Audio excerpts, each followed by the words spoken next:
नाजिम खान जी जो पूर्व में संजय पाठक जी के सहयोगी भी थे, समाज सेवी हैं, पूर्व में आर्म डीलर का भी वो काम करते थे। उनके घर में आगजनी की एक घृणित घटना हुई। 4 लड़के आते हैं, 3-4 लड़के आते हैं, उनके गेट में आग लगा के पूरे परिवार को जलाने का प्रयास करते हैं। क्यों? क्योंकि वह इनके कई मामलों में व्हिसल ब्लोअर हैं, इनकी उन्होंने शिकायत करी है।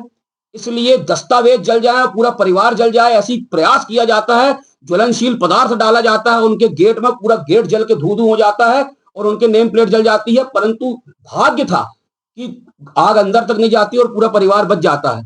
तो आज माननीय संजय पाठक जी ने सदन में खड़े होकर ये बोला कि मैंने थाने में कार्यवाही को रोकने का प्रयास किया। तो मैं उनसे पूछना चाहता हूं कि ऐसे अन्य कई मामले आते हैं, वो तो कभी आप सदन में नहीं उठाते जनहित से जुड़े हुए। आप इस मामले को क्यों उठा रहे हैं?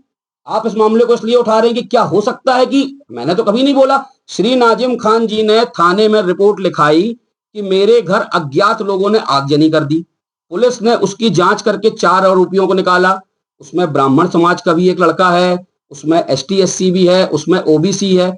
विधायक संदीप जायसवाल जी ने सदन में खड़े होकर बोला कि किसी आरोपी का कोई भी धर्म नहीं होता और किसी निर्दोष व्यक्ति का कोई धर्म नहीं होता। प्रणय पांडे जी ने सदन में इस बात को बोला कि यह मामला कोर्ट के सामने विचाराधीन है और कोर्ट ने यह बात, माननीय न्यायालय ने यह बात एक्सेप्ट करी है कि गेट भी घर का हिस्सा होता है अगर किसी ने गेट में आग लगाई है। तो मैं संजय पाठक जी से पूछना चाहता हूं कि वो क्या चाह रहे थे? जब कोई जल के खाक हो जाएगा तब आप मानोगे कि आग जनी हुई है? ये एक घृणित घटना थी जो किसी भी जात और किसी भी धर्म के व्यक्ति ने किया था। उसकी जितनी कड़ी निंदा की जाए उतनी कम है।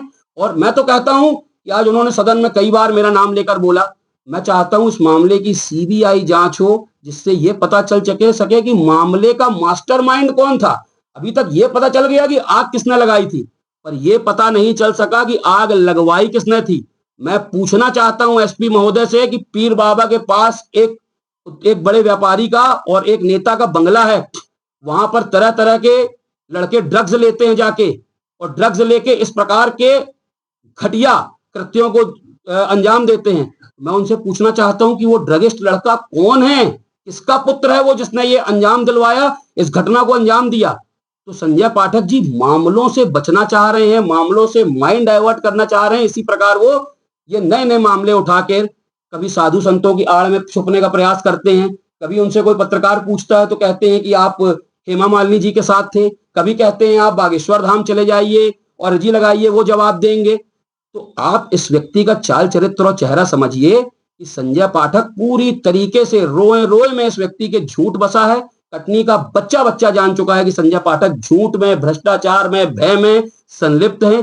लगातार इन्होंने भ्रष्टाचार और घोटाले करके हजारों करोड़ रुपए की संपत्ति और पैसा अर्जित किया है, जिसकी जांच बहुत तेजी से होनी चाहिए और सामना आना चाहिए कि संजय पाठक जी जैसे भ्रष्टाचारी किसी दल के सगे नहीं है। ना ये कांग्रेस के हुए, ना ये बीजेपी के हैं। कल के दिन सपा की सरकार बन जाएगी, सपा में चले जाएंगे, बसपा की बनेगी, बसपा में चले जाएंगे। तो ये लड़ाई किसी दल की लड़ाई कदापि नहीं है। ये लड़ाई ना कांग्रेस की है ना भाजपा की, ये जनता वर्सेस संजय पाठक की लड़ाई है, जिस लड़ाई को हम अंतिम सांस तक लड़ेंगे और इसके निर्णायक परिणाम तक लेके जाएंगे। मैं आप सबको वचन देता हूं।